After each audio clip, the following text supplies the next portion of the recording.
power and the glory forever and ever. Amen. May God, the creator of all things, who never ceases to work his wonders among us, enlighten our minds so that we may know him more deeply and strive always to spell truth, justice, and peace through our actions. We ask this through Jesus Christ, our Lord.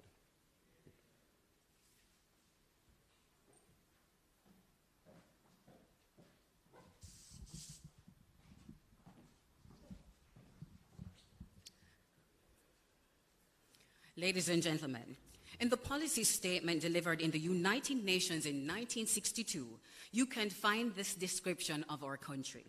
Quote, Jamaica is a country of fewer than 2 million souls, but we are genuinely peace-loving people.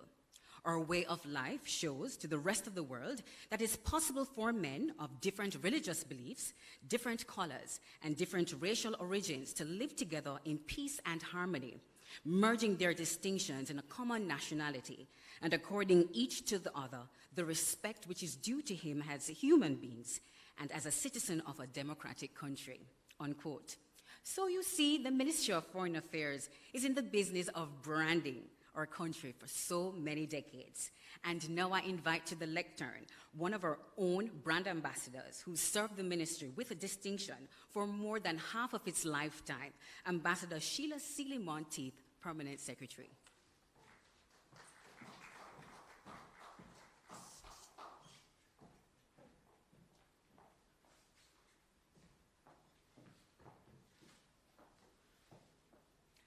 Master of Ceremonies, Prime Minister, Leader of the Opposition, Most Honorable Dr. Shearer, ministers, other distinguished guests here at the ministry and online. You will note the departure from the practice of having the Master of Ceremonies establish the order of precedence in the salutations. Our hybrid modality allows us some latitude to do so as part of my welcome remarks. It is good to be home. From Hitchin Street to Knutsford Boulevard, onto Dominica Drive, we are now back in the downtown area to Port Royal Street, a veritable circle. The only thing more rewarding than moving into one's permanent home is being able to invite those who are such an important part of your past, present, and in anticipation your future to share in the moment with you. And so it is with great pleasure that on behalf of Senator the Honorable Kamina Johnson-Smith, Minister, Senator the Honorable Leslie Campbell, Minister of State, and a large family of some 360 members of staff at headquarters and in our 20 missions overseas, most joining online this morning, I extend a very warm welcome to all of you to the Ministry of Foreign Affairs and Foreign Trade. Prime Minister, it is not often that the head of government is able to visit the ministry. And so we are very honored that this early and in a year of such significance, you are with us to formally open and name our new headquarters. The pandemic requires us to be judicious in our approach, which means that sadly, we have had to limit the number of persons who are able to join us in person. Those who are here, therefore, do so also in a representative capacity in relation to the partnerships we enjoy and which are an important part of the fabric of this ministry. We're therefore very pleased to have with us Mr. Mark Golding, Leader of the Opposition, who is joined online by Ms. Lisa Hanna, Opposition Spokesperson on Foreign Affairs. The Honorable Olivia Grange, Minister of Culture, Gender, Entertainment and Sport, representing the Cabinet, and who also leads the National Celebration of Jamaica 60, one component of which, MFA-FT at 60, will be launched today. The Most Honorable Mrs. Hugh Shearer, a special word of welcome to you. Senator Tom Tavares Finson, President of the Senate, representing the Houses of Parliament. His Grace, the Most Reverend Kenneth Richards, President of the Jamaica Council of Churches, representing the clergy. Ambassador the Honorable Douglas Saunders, Cabinet Secretary, a former member of staff, but who today is representing the Permanent Secretary's Board. His Excellency Shan Qi, Ambassador of the People's Republic of China, who is joined online by his colleagues, their excellencies, members of the Diplomatic Corps, representatives of international organizations, as well as members of the Consular Corps. It is our pleasure to also have Senator Ransford Braham, Chairman of the Urban Development Corporation, the government department which, along with the Ministry of Economic Growth and Job Creation, is most responsible for the project for the construction of this edifice.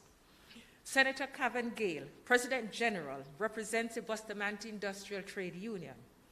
We also welcome His Worship the Mayor, Senator Councillor Delroy Williams, and the Honorable Stedman Fuller Custos of Kingston, and Mr. Donovan Williams, all of whom will be delighted to learn that as we customize our home, this very room in which we meet today will be known as the Kingston Hall.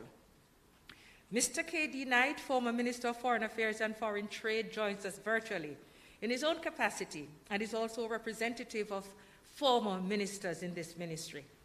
Ambassador Marcia Gilbert Roberts carries the banner of immediate former permanent secretary with oversight of the construction phase on behalf of the ministry, and also as former member of staff, and along with Ambassador Sandra Grant Griffiths are joined online by colleagues, former permanent secretaries, and members of staff, and we welcome them all.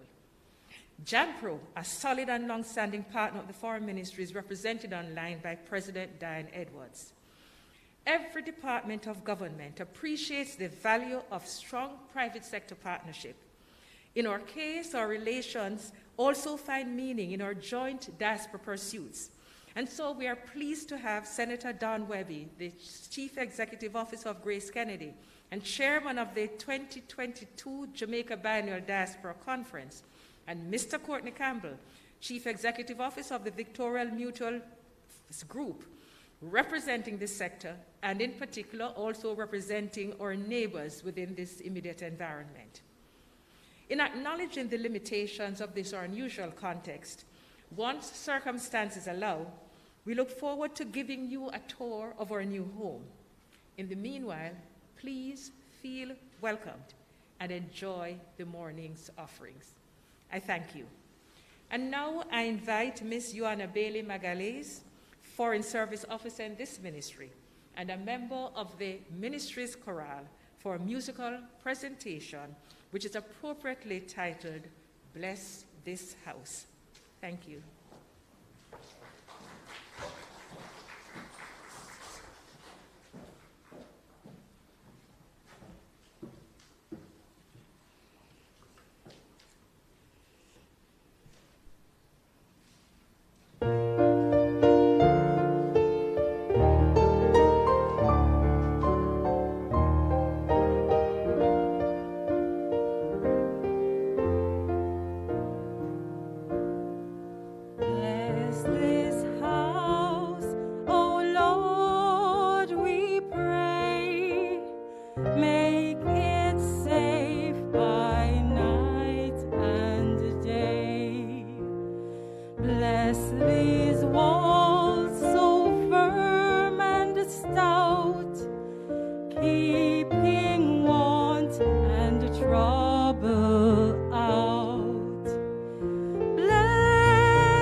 Bless these windows, shining bright, letting in God's heavenly light.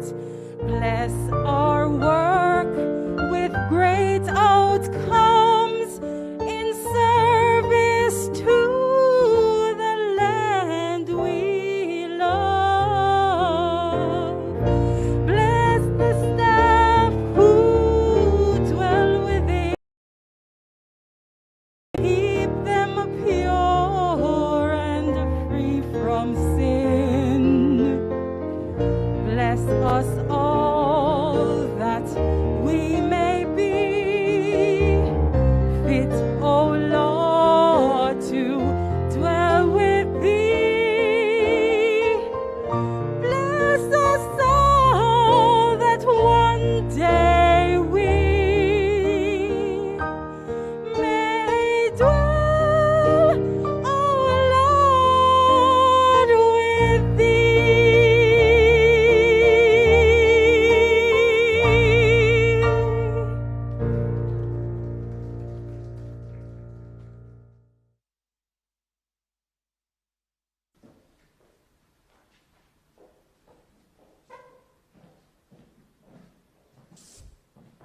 Did you know that early approval was granted at the outset for the following diplomatic posts to be established by independents? London, Ottawa, Washington, D.C., with separate offices for a permanent delegation to the United Nations, and a consulate in New York, Lagos, Havana, and the Port of Spain. 60 years of rich history speak to the depth and breadth of the achievements of the ministry and the expansion of its overseas representation, as we will see in this short video presentation.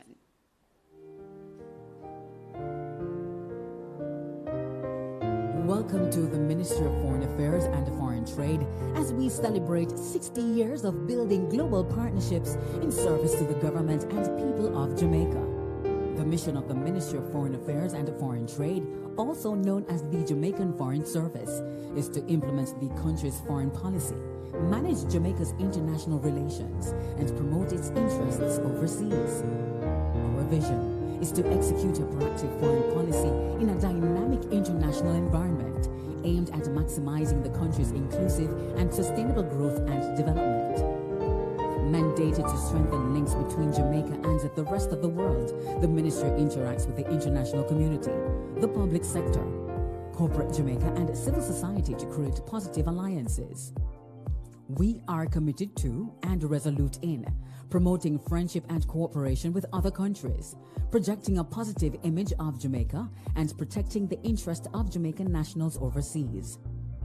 The ministry started operations on August 8, 1962 as the Ministry of External Affairs. We first shared space with the Ministry of Finance, occupying offices at their East Racecourse location, or the National Hero Circle as we now know it.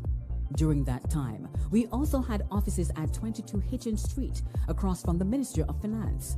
Those offices were referred to as the Annex. As the ministry expanded, its Finance and Administration Division found accommodation at 22C Old Hope Road.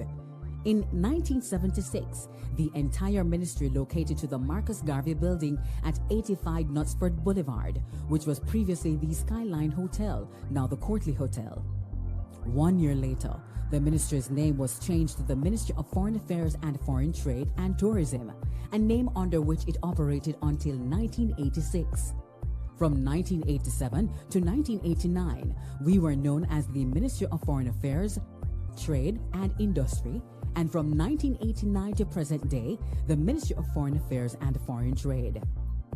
In August 1994, the ministry moved to 21 Dominica Drive, where it remained until early May 2021, when we moved into our permanent home on the picturesque Kingston waterfront at 2 Port Royal Street.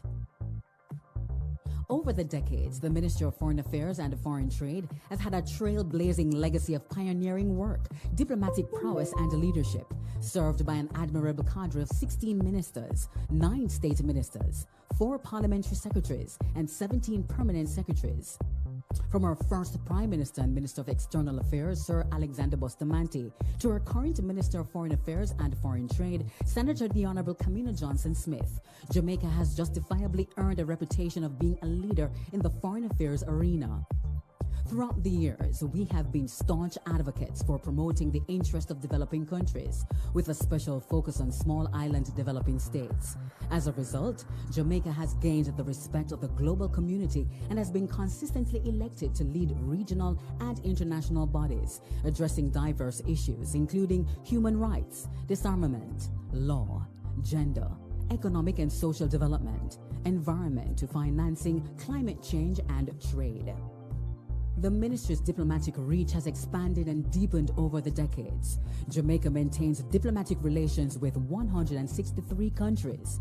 Its institutional framework allows it to address its mandate under the following rubrics: bilateral, regional and hemispheric affairs, diaspora, protocol and consular affairs, multilateral affairs, and foreign trade policy development and implementation.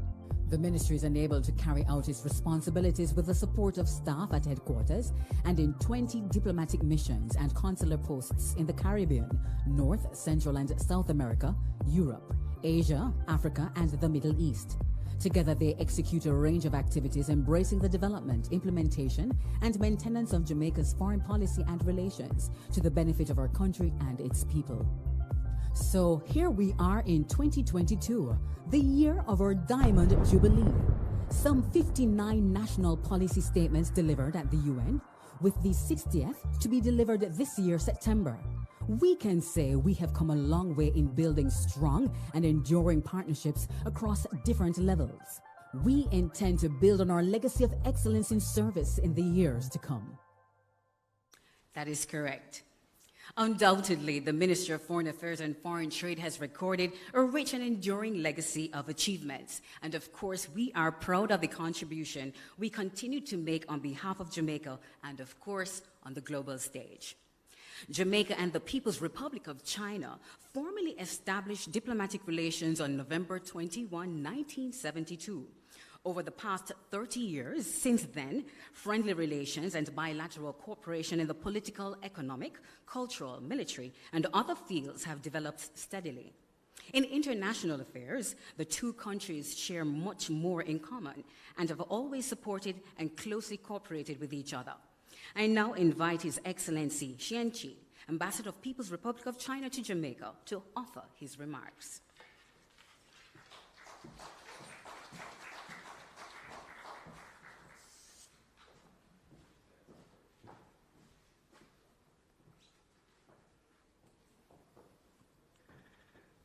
The Most Honorable Andrew Holness, Prime Minister, Senator the Honorable Kamina Johnson-Smith, Minister of Foreign Affairs and Foreign Trade, Mr. Michael Golding, Leader of the Opposition, the Most Honorable Mrs. Hugh Shearer, the Honorable Oliver Grange, Minister of Culture, Gender, Entertainment and Sport,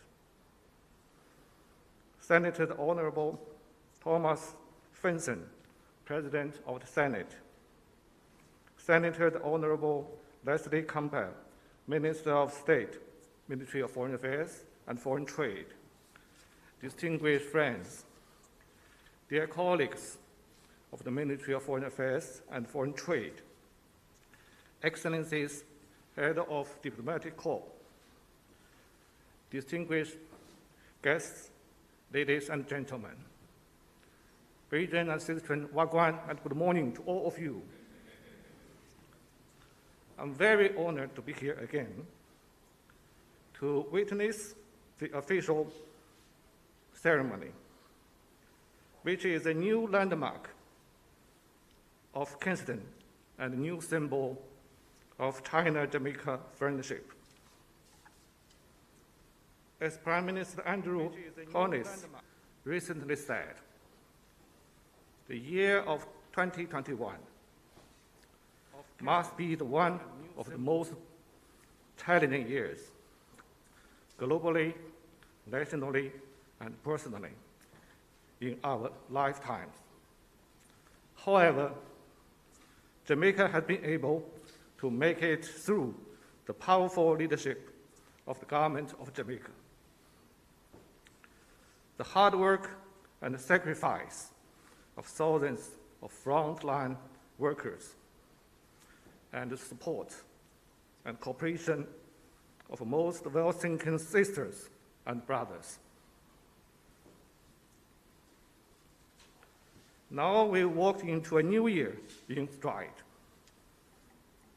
A new year, a new journey for the Ministry of Foreign Affairs and Foreign Trade.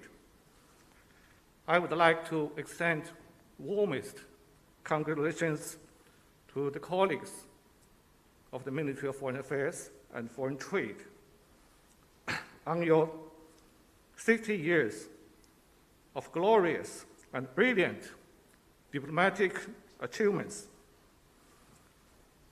Working in such a beautiful new office with beautiful mountain and sea view, I'm sure, and the strong leadership of Prime Minister Holness and Minister Johnson-Smith, all the colleagues in the ministry will definitely stand higher and see further.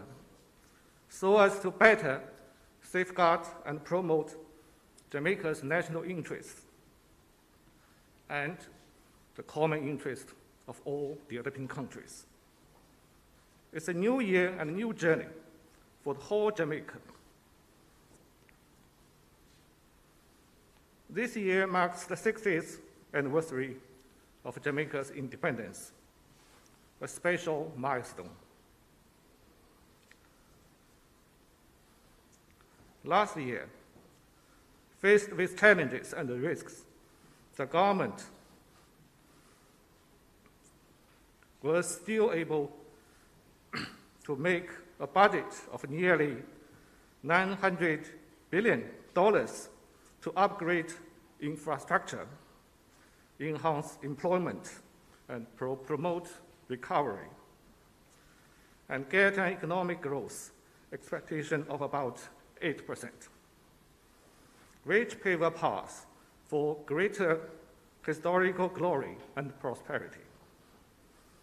It's a new year and a new journey for our strategic partnership. This year will embrace the 50th anniversary of our diplomatic relations. President Xi Jinping proposed the Global Development Initiative last year, listing poverty alleviation, food security, financing for development, green development, digital economy, and connectivity as priorities to foster a global community of development with shared future, which is highly compatible with national development strategy. A series of political, economic, and cultural celebrations and cooperation will be carried out this year to enhance our friendship. Jinsko Affars upgrading and expansion project, Western Children's Hospital, Jinsko Technology project will make much progress. New vocational and technical training program will bring more local employments, and more Jamaican goods and services will be imported to China, and so on, in the world. We have embarked on the bright road to common prosperity. Ladies and gentlemen, yesterday, I attended Jamaica's Olympic qualifiers press conference together with my dear sister. I'm very glad Jamaica creates history by sending the biggest delegation to the Winter Olympics ever since. I wish Jamaica athletes will make history again in Beijing since 2008. Sisters and brethren, let's rise together. You don't know everything, Chris.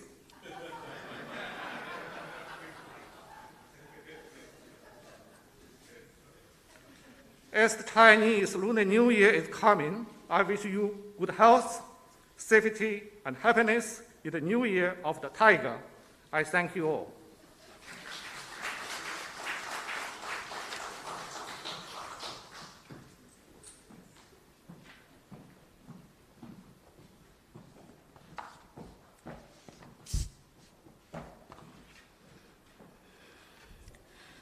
Senator the Honorable Kamina Johnson-Smith was appointed Minister of Foreign Affairs and Foreign Trade in 2016.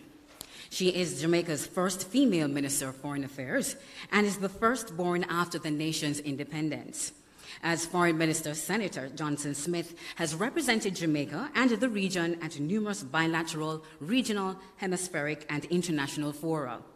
She has reaffirmed Jamaica's commitment to multilateralism and a principle-based foreign policy, ensuring that it is pursued in alignment with Jamaica's national development goals and the country's role as a good citizen, global citizen.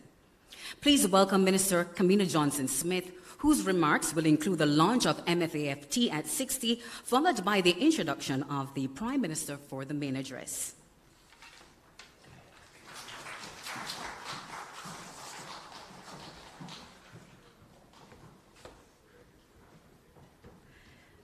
Most Honourable Andrew Holness, Prime Minister, the Honourable Mark Golding, Leader of the Opposition, my sister and colleague Minister Olivia Grange, other colleague Cabinet Ministers present in the Ethernet, other representatives of government, the Most Honourable Mrs. Hugh Shearer, President of the Senate, Cabinet Secretary and Permanent Secretary, as well as former secretaries, including my immediate former Permanent Secretary, Ambassador Tian Shi, members of the Diplomatic and Consular Corps and heads of international organizations, joining us today online, His Grace Most Reverend Kenneth Richards, President of the Jamaica Council of Churches and Archbishop, Roman Catholic Archbishop of Kingston, other distinguished guests, current and former members of staff, both here in headquarters and overseas, and certainly, last but certainly not least, my partner and Minister of State, both in the Senate and here at Foreign Affairs, Senator the Honourable Leslie Campbell. Good morning to you all.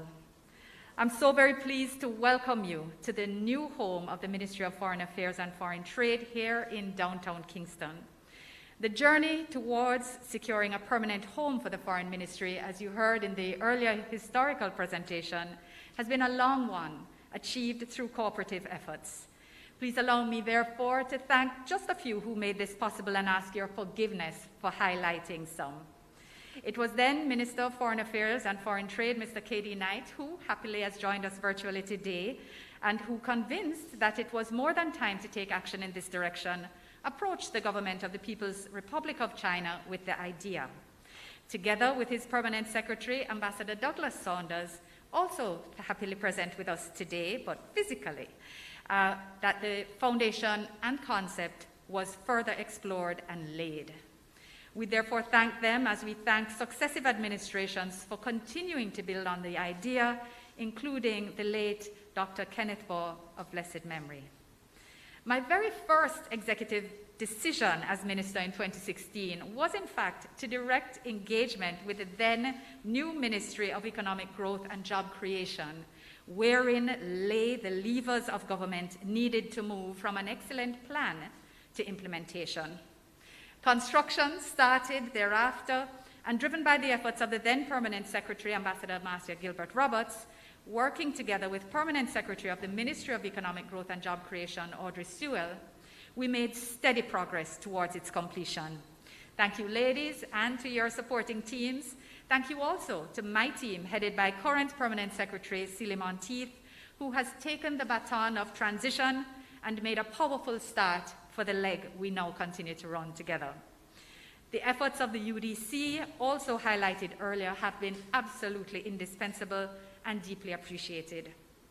I wish to use this occasion to once more express our deepest gratitude to the government and people of the People's Republic of China, without whose significant financial cooperation and contribution, this structure would not have been possible. Together, dear Ambassador, we have been able to realize the long-held dream of this foreign ministry having its own home. And in so doing, we now form part of the downtown Kingston community, together with my honorable friend from the Senate, Don Wethy, with the BITU, who's also represented here by its secretary, its President General. Sorry, sir, the president was glaring at me. But we form a part of the downtown Kingston community, participating in its transformation into the waterfront city. Mayor, your worship, and Custos, welcome to you both, the waterfront city in which we still believe and which we all envision. We also welcome the Member of Parliament. We are your new constituent, Mr. Williams, and we look forward to partnering with you in the transformation together. So, Ambassador, this building is indeed a wonderful reminder of our partnership, which will allow us, as you have said, to stand higher and to see further, both to our country and outwards to the world at large. Shie shie. Ladies and gentlemen, the work of the Ministry of Foreign Affairs was readily recognized as critical to independent Jamaica. It is not widely known, although you may have heard some tidbits earlier, that even before Jamaica received formal independence, measures were put in place for the creation of a ministry which would be specifically concerned with foreign affairs and Commonwealth relations as one of the very first prerequisites of self-government. Since then, this ministry has been at the center of advancing Jamaica's interests and concerns at the bilateral, regional, and multilateral levels in the political, social, economic, trade, environment, and investment spheres. The ministry has also played a significant role in engaging with the Jamaican diaspora and in promoting and protecting the welfare of Jamaicans wherever they reside. I wish to report, Mr. Prime Minister, that our bilateral relations remain strong and formidable. We have strengthened existing partnerships and engaged new ones, ensuring targeted initiatives aligned with our efforts to diversify the nature and extent of our collaborative programs and projects in critical areas relevant to Jamaica's development. We have established diplomatic relations with over 160 countries representing partnerships at every level of development and in every geographical region. This outlay is supported by Jamaica's 20 diplomatic and consular missions overseas and a network of now 95 honorary consuls who altogether are charged with the traditional pursuits on our foreign policy agenda, in addition to championing our new year-old economic diplomacy program. The same zeal that informs our engagement at the bilateral level is the source of our very principled and practical approach to our regional and multilateral relationships, which continue to reflect our determination to contribute globally in a positive manner to issues of importance to our people. So we have not forgotten the humble homes, Archbishop, as you counseled earlier. The current pandemic has required us to leverage our foreign policy in the wider efforts to respond to and recover from COVID-19. And the past 2 years, I feel confident, have shown the vital role that we play as we seek to provide timely information and support to Jamaicans across the world, advocate for more equitable access to vaccines and more sustainable means of financing, as well as to secure substantial donations of vaccines, PPE, and other medical supplies to support our COVID response. We remain committed to these and broader efforts in 2022 as Jamaica works to build back stronger. Allow me to express our deepest appreciation to our bilateral and international partners, many of whom are represented online, who generously initiated or responded to our requests for assistance in this effort, the outcomes of which have been of critical support to our health and education sectors primarily. At future events, we will share more of our achievements as a ministry as we map the evolution of our work, but I note today that our evolution has also been evident in our physical and institutional growth and development. We're blessed, as you heard earlier, with a cadre of some 360 members of staff, yet a small ministry, but both here and overseas. I feel honored every day to lead this dedicated and hardworking team, many of whom are joining online. I want to thank you, Prime Minister, for the trust placed in me to so do. While we always strive for improvement here at this ministry, there is no denying the tremendous strides that we have made with limited resources. And I wish to remind my team, I wish to remind you all, and I know Archbishop will agree, that a church is its members, and so too, this ministry is our team. It is our family. And we will not only make this wonderful building our home, but we will make full use of its modern capabilities to enhance our service to Jamaica. I take this opportunity to commend former ministers, ministers of state and parliamentary secretaries, former permanent secretaries, and the current permanent secretary, former and current staff of the ministry who have over the years given yeoman service. You have built, and the current team continues to build on the very solid foundation laid by our forebears, who took on the challenge of helping to shape a nation determined to establish itself among its peers. As a ministry, we are pivotal to the government's vision to achieve growth and prosperity for every Jamaican. This is a responsibility I know we all will take seriously and are committed to realizing. I also wish to pay special tribute, recognizing the challenges of the last couple of years, to those who are no longer with us, but who have made an indelible mark on the Foreign Service. Prime Minister, ladies and gentlemen, this ceremony is also being used to launch the Ministry's contribution to the national celebration of Jamaica's 60th anniversary of independence. MFAFT at 60 pays tribute to the establishment of the Ministry in 1962. The Ministry is committed to the imperative of contributing to national recovery, especially during this milestone year. And our intention is to use existing and new opportunities throughout the year to showcase the work undertaken by the Ministry, the extent of its partnerships, and the impact it has had on national development, and to use this to inspire and to foster even greater achievements for Jamaica going forward. We will make use of existing activities such as the annual Diplomatic Week and the Jamaica 60 Biennial Diaspora Conference to make them more representative of the importance of the occasion. We will also appropriately mark the date of the commencement of operations of the Ministry, as well as the date on which we formally assumed membership of the United Nations at the signal of our entry onto the world stage. The Ministry will also support the national activities, which may include state and official visits to Jamaica and from us to other countries, depending on, of course, the pandemic. Our assignment in this context also means that we will work directly with the diaspora in its plans to celebrate within the respective jurisdictions, as well as the national activities which will unfold in Jamaica.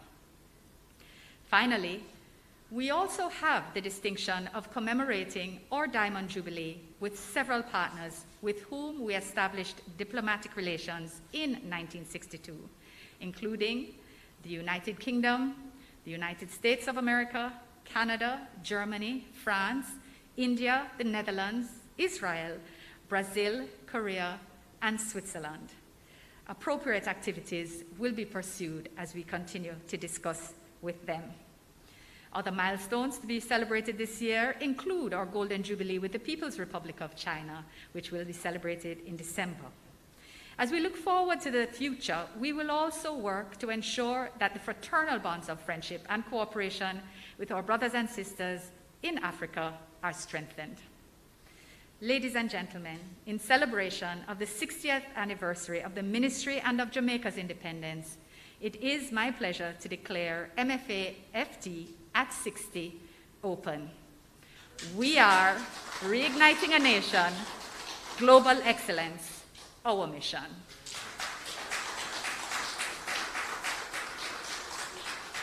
It is now my humble privilege to welcome our special guest, the Most Honorable Andrew Holness, ONPC MP, Prime Minister of Jamaica, to bring remarks on this momentous occasion. Prime Minister is no stranger to this ministry, given the many ways in which we work with the OPM and support the national development agenda. He was with us for our 55th anniversary celebrations, and we all remember the speech and the charges that he gave us as a team. And so we're pleased to welcome him today so that he may join us to mark the celebration of our 60th anniversary and to formally open our building. Mr. Prime Minister, may I invite you to take the floor.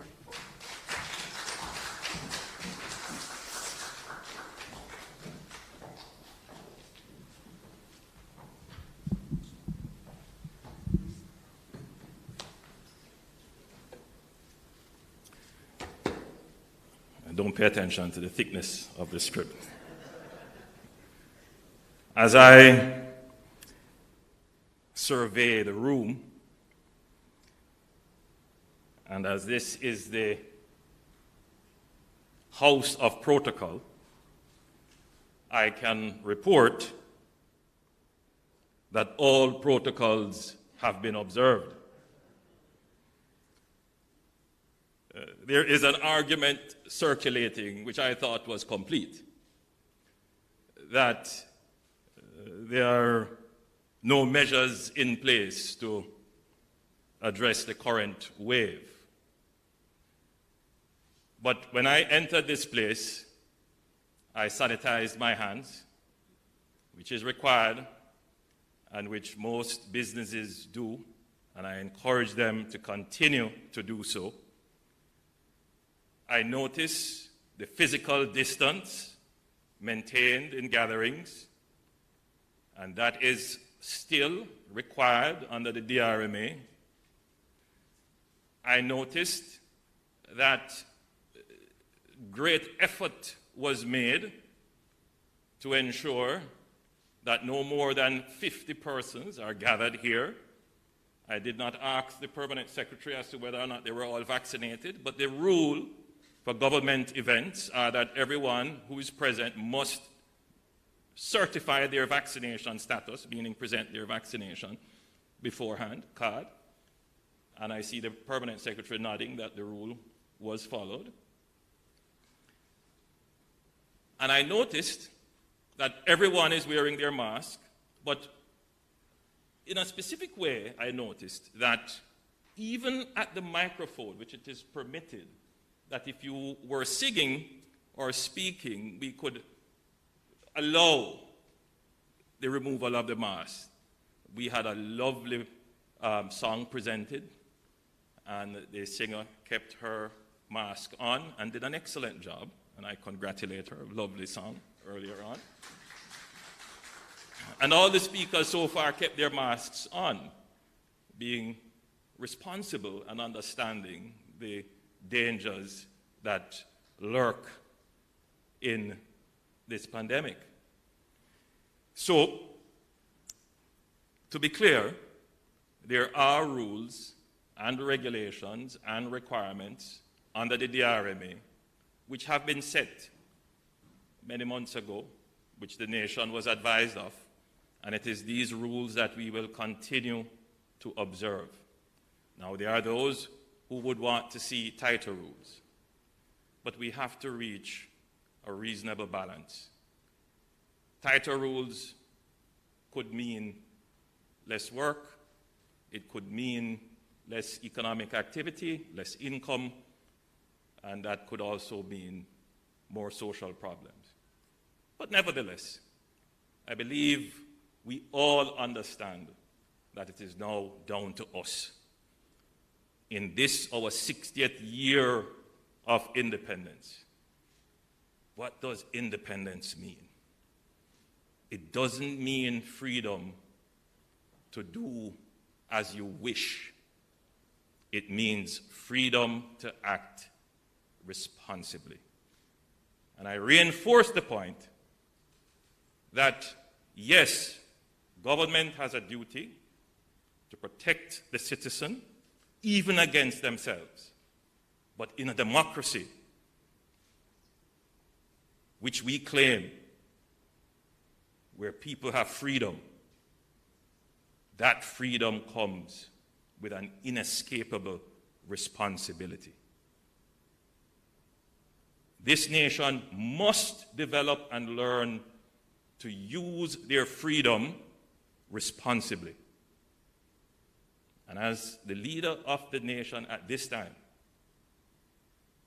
regardless of pushback, objections, I must stand firm, to borrow a term from my friend Mark.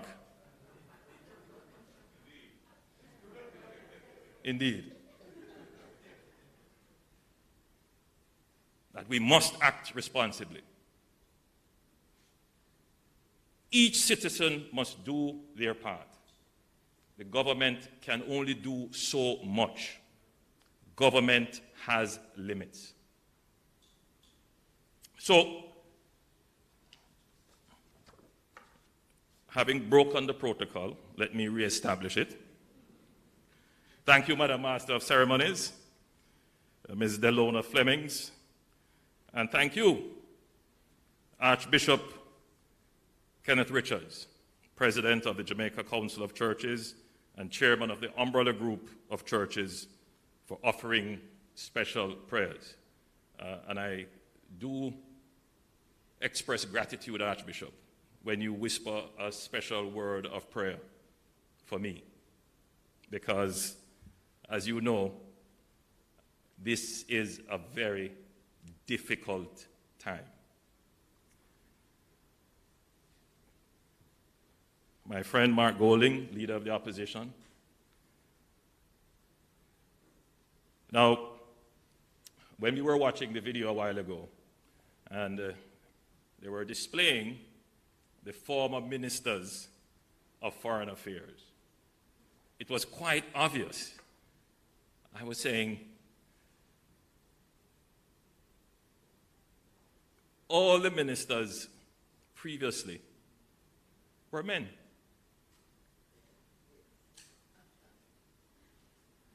Finally, we have broken that trend. So let me acknowledge Senator the Honorable Kamina Johnson-Smith, Minister of Foreign Affairs and Foreign Trade, my post-independence sister. The Honorable Olivia Grange, Minister of Culture, Gender, Entertainment and Sports. Senator the Honorable Tom Tavares Finson, President of the Senate. The Most Honorable Denise Shearer.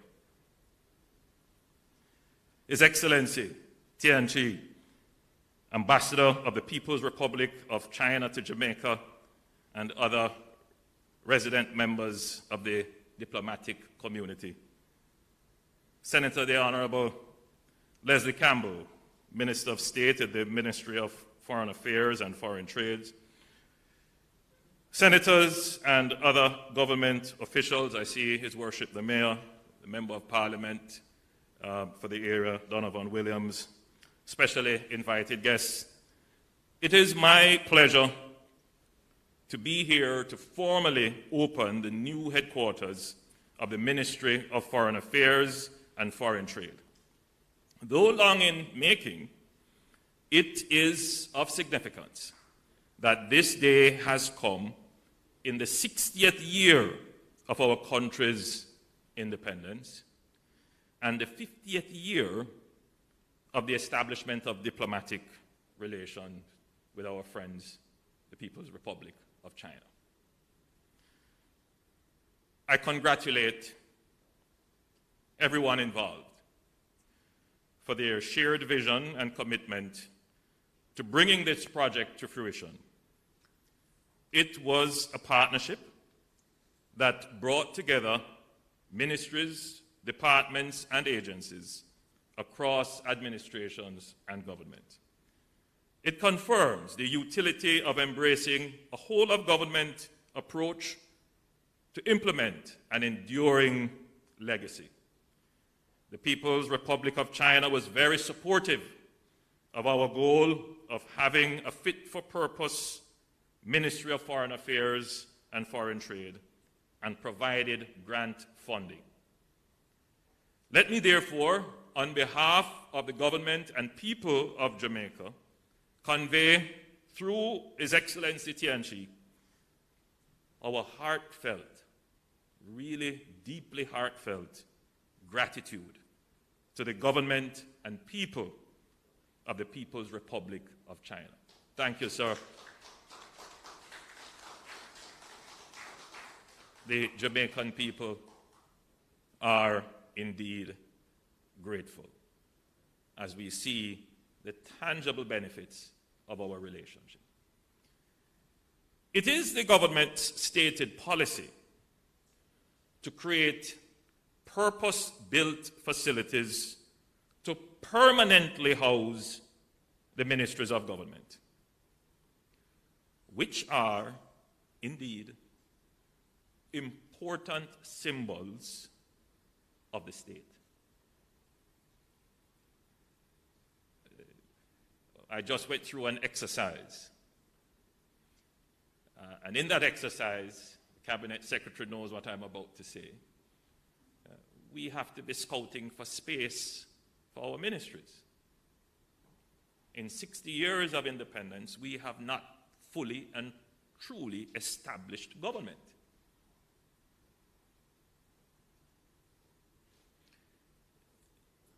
There is a sense that government doesn't need to be properly established and set.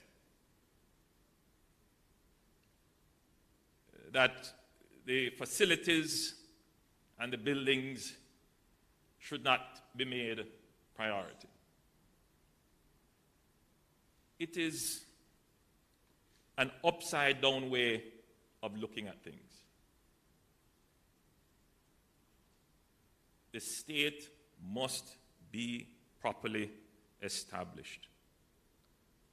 And when the founding fathers of the state were setting the plans for Jamaica, they had Hero Circle as the place where the government campus would be established. And you would have seen the signs of it. The Ministry of Trade was there where the Ministry of Education now is. You would see the Ministry of Finance building, Ministry of Labor and Social Security, but it was never completed. So there is a sense in the country regarding the sense of ineffectiveness and inefficiency of the state and its authority. And we are only going to combat that if all of us, government and opposition, senators and MPs, permanent secretaries, lead the public narrative that we must establish with proper facilities in order for us to properly, effectively, and efficiently serve the people. We must establish purpose-built facilities. Which is why, in our 60th year, we will start our parliament. We will begin the Government Circle project to properly house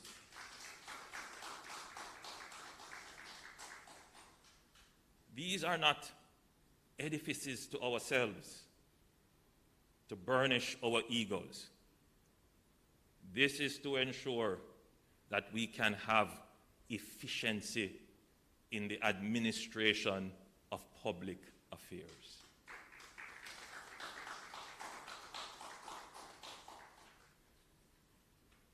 So we view this in the 60th year as a part of that strategy. You will see that it is a lovely building, lovely facility, properly appointed for the purpose. And I am sure your staff will feel at home here. Their work will be much more easily accomplished, and the country will benefit and grow as a result of that. So, again, I express thanks to our friends, the People's Republic of China.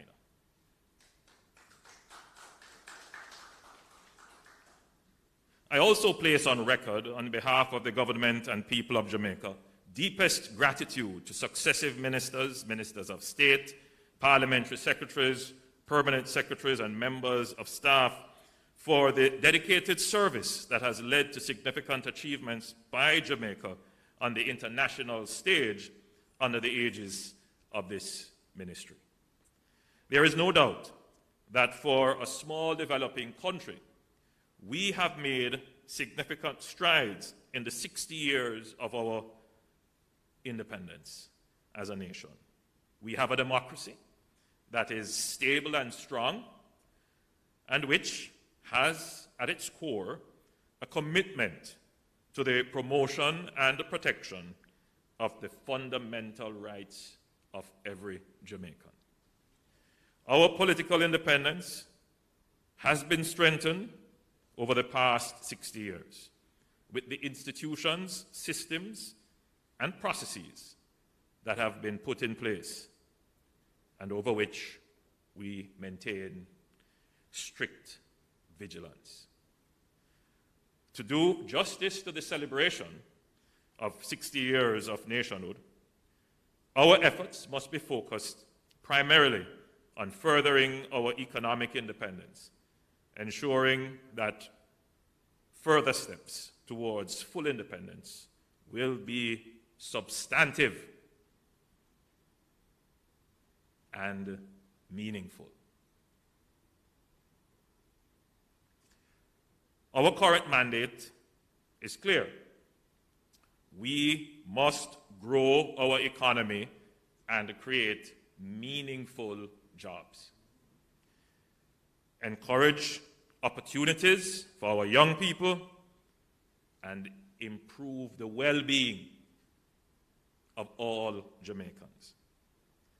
Economic prosperity for the people of Jamaica must be at the core of our collective endeavor to achieve inclusive and sustainable development as we work towards republic status.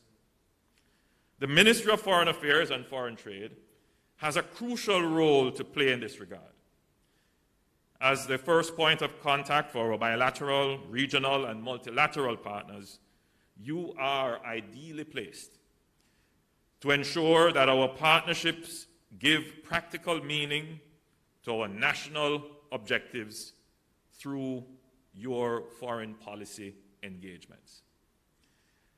A proactive and agile foreign policy is necessary in a dynamic global environment that has grown increasingly complex, especially amidst the COVID-19 pandemic. Our focus on recovery will require even greater attention to how we identify opportunities to leverage existing relationships and build new ones that will enable us to meet our diverse needs and requirements. I applaud the Foreign Ministry for the initiative to deepen its response to national imperatives through the Economic Diplomacy Program. I'm pleased to note that this joint venture with JAMPRO is already reaping success, with new business opportunities registered with interests in India, Japan, China, Germany, the United States of America, South Africa, and the Caribbean and Latin America, covering areas such as business process outsourcing, distribution of Jamaican film and other creative content, logistics operations, and others. I also commend the ministry's work towards expanding market opportunities for coffee in the European Union. I encourage you to use all resources at your disposal, including our diplomatic and consular representatives, to expand the network of business and investment contacts and to reassure the global community that Jamaica remains an attractive investment destination. Jamaica is more open for business than any time in its 60 years of independence.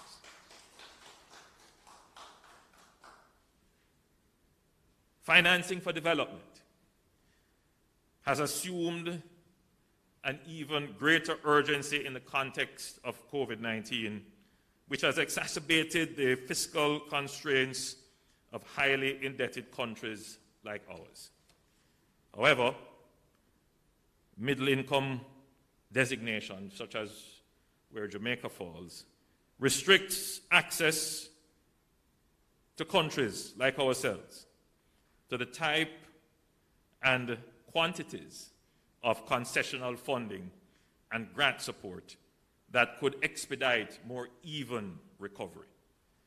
Jamaica has therefore been a consistent advocate to address the issue within the global financial architecture. The ministry's work in this regard will continue to be crucial. The same level of attention will be required for climate financing, which has globally remained woefully inadequate despite long-standing commitments. We must continue to press and deepen engagement for further progress in this regard. This is an area, again, which Jamaica has led and championed. Jamaica's role in the development of the law of the sea is well known and well respected. In fact, when we go to international meetings and we meet up in diplomatic circles, one of the things that the older diplomats usually point out is Jamaica's championing of the law of the sea. It is well known. Indeed, my script here says it is legendary, and it is. For a small country like Jamaica to have brought to the international arena this very important global issue and have it enshrined in international law. In the current context, we are challenged to find new and innovative ways of tapping into the resources of the ocean, to pursue the opportunities of the blue and green economy in a manner that allows us to sustainably conserve, utilize, and manage these resources. You will note that though most of the commentary focused on other less important issues, that there is now a subject matter for the blue and green economy. Don't worry, Mark, the orange economy is going to be... And though I've meant it in a fun way, no, we are seriously looking at how to create the creative economy, how to support it, how to put institutions around it. And so when we use the term the orange economy now, we're looking at entertainment, arts, the creatives. So that is being considered.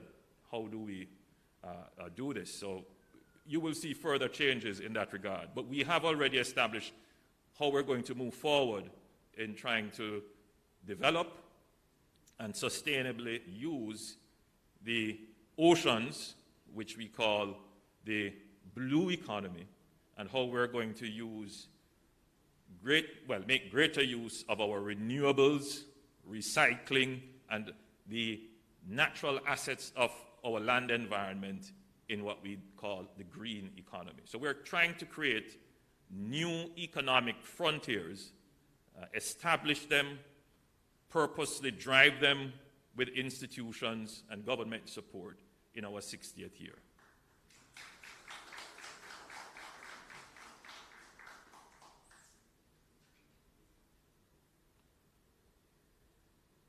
We must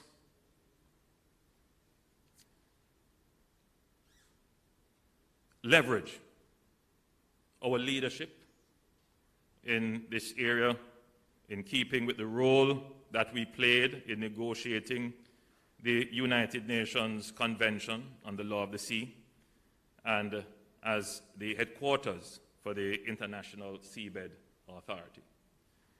Our relationship with the diaspora will remain critical as we look to promote our transformative development agenda through continued engagement in the areas of health, education, philanthropy, and investment, innovation and the digital society and its transformation.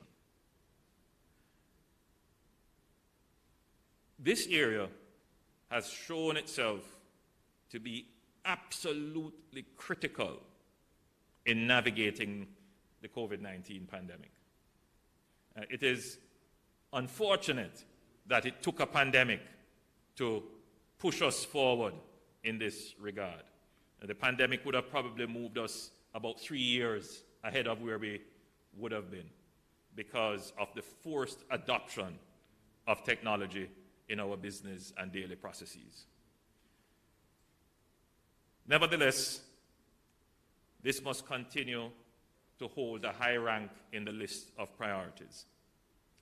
We must explore and deepen the potential to further build out and modernize our IT infrastructure, creating world-class education and training for Jamaicans will also be central in this digital transformation.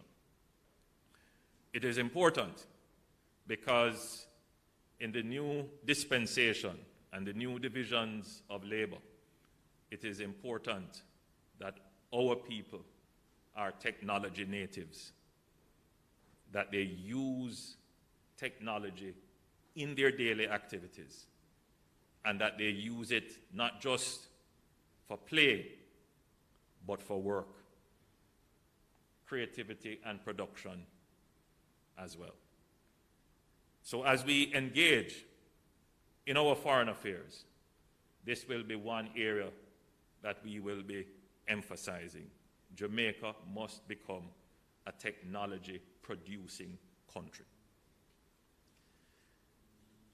As a society, we must support efforts to ensure inclusiveness and opportunity and mutual respect and tolerance. And these days, people don't like me to be emotional. Nothing wrong with being emotional. We don't use the word love anymore. I hear Mark trying to use it. The word is love.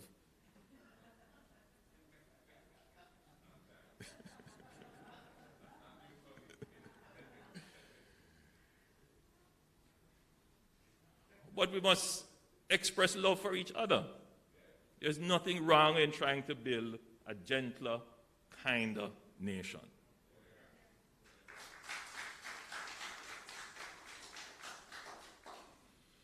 We cannot truly give meaning to our economic independence if personal security and freedoms are threatened by persistent crime and violence. Our technical and economic cooperation programs, as well as participation in various regional and multilateral fora, must reinforce this. And indeed, I can say that in our partnerships with several of our bilateral partners, we have gotten significant support. Pardon me to mention the support from the European Union and the United Kingdom in the work that we're doing in the Zozos.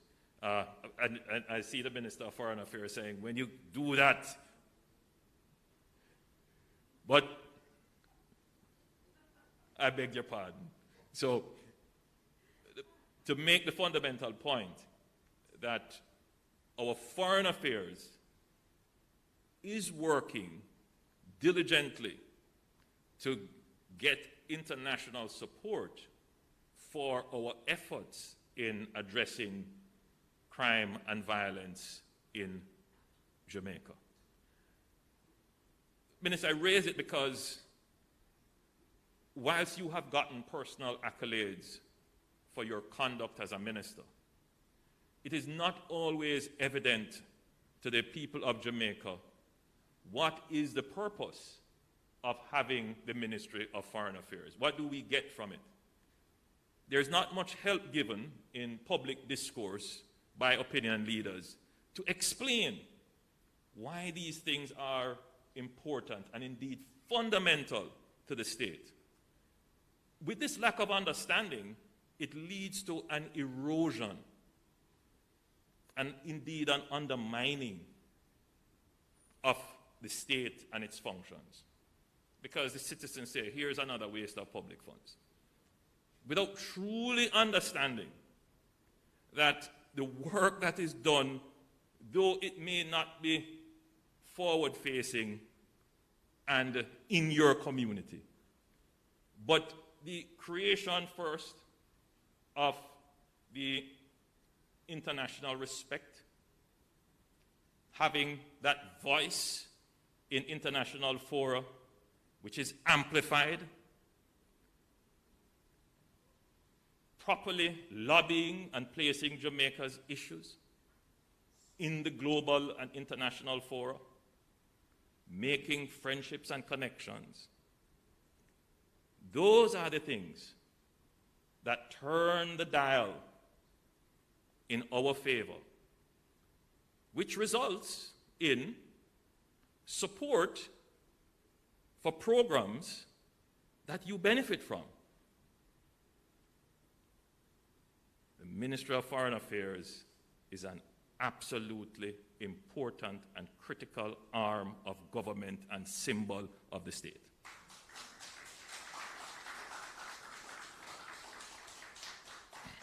The Zozos would not be possible. I hear the leader of the opposition yesterday asking for more, and that the lack of resources is not an excuse for doing it. How we got more is by effective foreign affairs relations. And we will continue to leverage our good foreign affairs apparatus to support the economic and social agenda locally. So, Jamaica has established an admirable brand in global affairs that has been principally fostered and sustained through the work of this ministry. Jamaica has earned the respect and admiration of its peers for its leadership on the world stage in bringing to the fore issues of major concern that require concerted global action. One of the most acclaimed and enduring initiatives presented in the very first policy statement to the United Nations General Assembly in 1962 was the proposal for the declaration of an International Year of Human Rights, which was ultimately observed in 1968. It was Hugh Lawson Shearer who delivered the policy statement and under whose initiative the proposal was developed. It was a demonstration of boldness and foresight that only a person of his sensitivity and awareness of the importance of the subject could convey. Hugh Shearer went on to deliver Jamaica's policy statement as a newly independent country annually until 1967, thus pioneering the development of the Jamaican Foreign Ministry.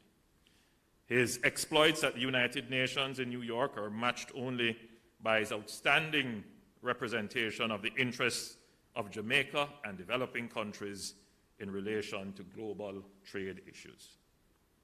His presence at meetings of the group of African, Caribbean, and Pacific countries and the then European community in the context of the Lomé negotiations facilitated the significant role which Jamaica played then and continues to play in advocating for a level playing field, for more equitable trading arrangements for more vulnerable and less developed countries. At home, Hugh Shearer's management of his portfolio at the Foreign Ministry was imbued with his conviction of the inextricable link between domestic and foreign policy. He led his staff to operate at their best and earned their admiration for his care, not only for Jamaica's foreign policy and relations, but also towards staff development and their personal interest. The Most Honorable Hugh Lawson Shearer, Prime Minister of Jamaica, from 1967 to 1972, a favorable year, served simultaneously as Minister of Defense and Foreign Affairs. In 1980, he was appointed Deputy Prime Minister and again Minister of Foreign Affairs, the longest-serving foreign minister, laying the foundation from the inception of independence for a principled and forthright foreign policy posture which has served Jamaica well. The outstanding service and contributions of the Most Honorable Hugh Lawson Shearer, ON, OJ, at the highest levels in Jamaica underpinned by the admirable personal and professional attributes of this distinguished son of Jamaica, commended as an exemplar in the conduct of Jamaica's foreign policy and relations. Accordingly, it is my great pleasure to announce that Cabinet has approved the naming of this, the new headquarters of the Ministry of Foreign Affairs, in his honor.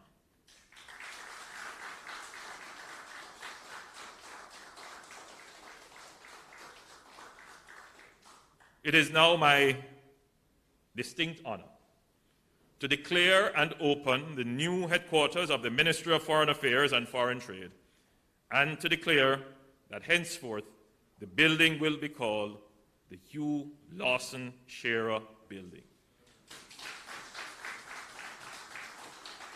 I thank you, and I now invite the Most Honorable Mrs. Hugh Lawson Shearer and the Honorable Minister of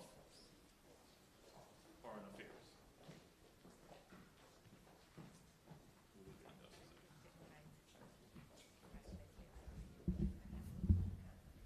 Minister Campbell.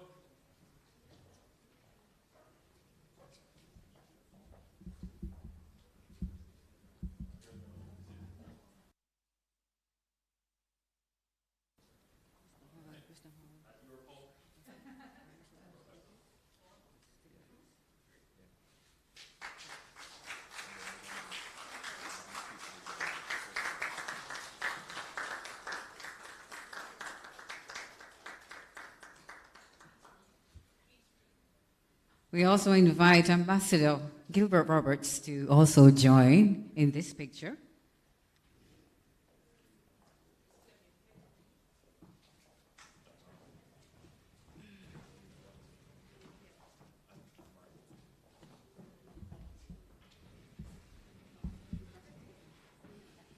Along with our permanent secretary, the plaque says the Hugh Lawson Shearer Building officially opened in the 60th year of Jamaica's independence by the Most Honorable Andrew Holness, ONPC MP, Prime Minister of Jamaica, on the 19th of January, 2022.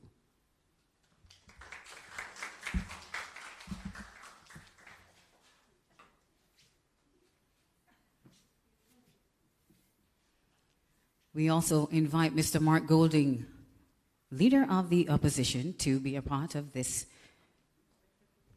historic picture taking.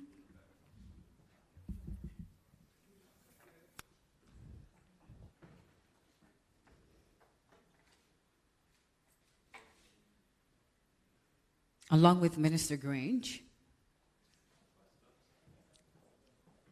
and our Ambassador Xianqi.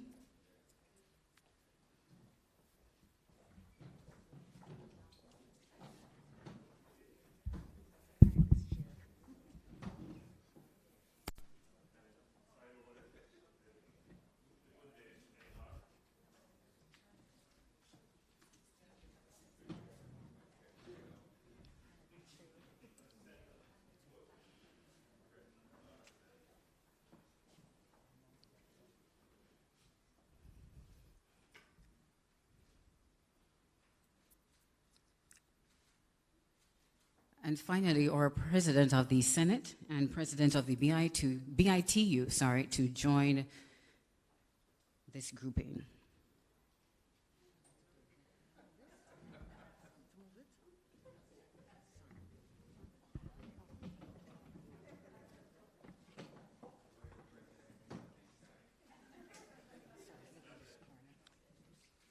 You're all looking wonderful, I might say. Ladies and gentlemen, please put your hands together for all of our dignitaries as they officially launch the opening of the Hugh Shearer Building. Thank you.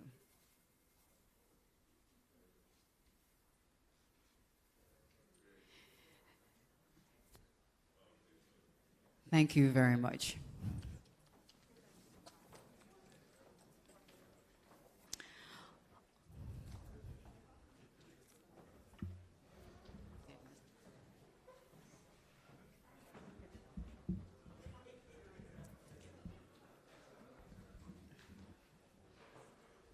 On behalf of the Minister's Permanent Secretary, it's fine, thank you.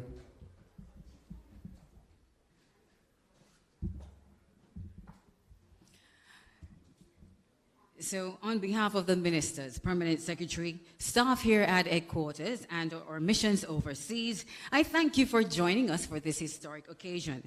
I also express appreciation to all who have been involved in this exercise, among them the MFAFT 60 Planning Committee, the Jamaica Information Service, the Ministry of Health, Millennium Security Limited, and of course our bilateral partners and stakeholders, and especially those who joined us online, our distinguished guests. Ladies and gentlemen, my name is Delona Fleming, and mascot, be safe, and certainly I will see you soon.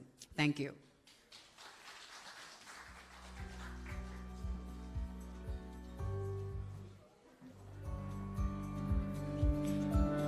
The minister will now